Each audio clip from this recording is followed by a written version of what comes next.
Hi, I'm Steve Rowe, CEO. I'm recording this video the afternoon of Wednesday, August 16th, and it will be uploaded and available to you by Thursday, August 17th.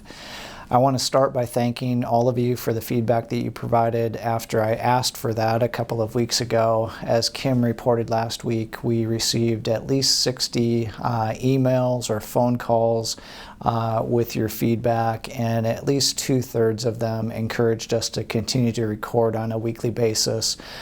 So we will continue to do that, and I'm going to try to incorporate some of your requests as I record in the coming weeks. The COVID update is pretty quick this week. We are not aware of any staff members who are out with COVID, and our case count for residents is down to 2 people that we are currently aware of. So we'll continue to report on known COVID cases each week as either Kim or I record for you. The next thing I want to tell you about are some of the efforts that we're working on to improve safety and communication. As quickly as we could following the incident in the parking garage back last December, we added additional security cameras into the parking garages. Prior, we had cameras that were basically looking outside, and we added some cameras that covered all of the parking garages inside as well. We also added some additional lighting within the parking garages, but what we are working on now is actually pretty exciting, and we're in process of implementing a system called IntelliSee. And what this system does is it's software that lays over the top of the security cameras and does real-time monitoring through artificial intelligence. So this system is capable of detecting a weapon, so a gun or a knife.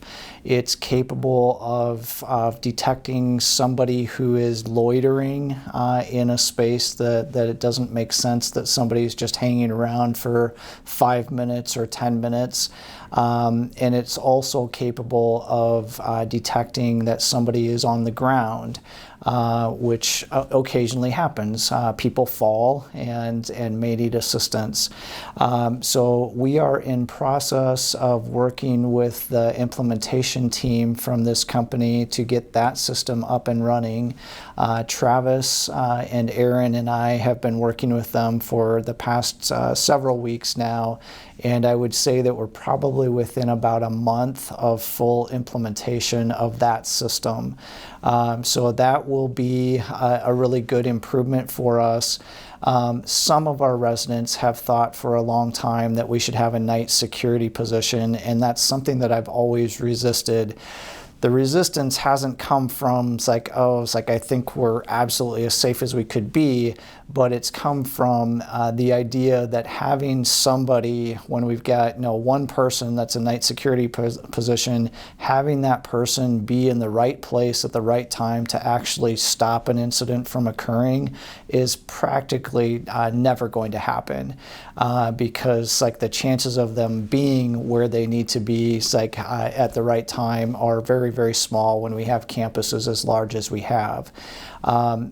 The other idea would be, you could have somebody sitting and monitoring the security cameras, and I can tell you, after doing that, even for just a few minutes, it is incredibly boring because there's a lot of cameras and not a lot of activity. And again, the chance of somebody actually seeing and noticing an activity at the right time is pretty small. So this idea is really powerful because it doesn't depend on a human being noticing something. It depends on a computer, which is not going to get bored, and using artificial intelligence to detect those things and then send alerts in real time to real people that can react accordingly. So, if it's somebody that the system has detected as being on the ground, we can get help to that person and medical assistance or whatever is necessary in that situation. If it's a detection of like potentially a weapon or somebody lurking someplace that they shouldn't be, and it looks like a situation that would require police assistance, we will get notification to our phones. We'll be able to see what's happening real time and then contact the police or whoever would be appropriate to help us with that particular situation. So we're excited about that and think that will be a huge step forward. Additionally, from a communication standpoint, Darcy Sanford and Retha Haas have been working on a project to implement a system called, give me a second here, sorry about that, Alert Media. And that system will allow us to communicate with you in real time via text message or email. And like the contrast with our current, I'll use the Tornado call around system as an example.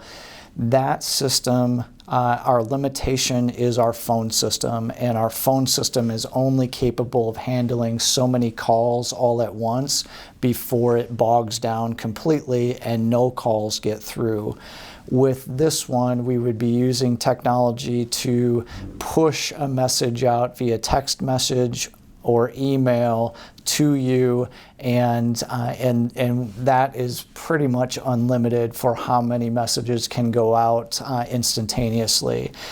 So when we have weather alerts, when we have a safety issue that we want to tell people about, we will be able to communicate with you and provide updates just so much easier with that system than we can with any other tools that we currently have. So again, Retha and Darcy have been working on collecting information from you, and within the next, I would say probably 6 to 8 weeks, we will have that system up and running as well.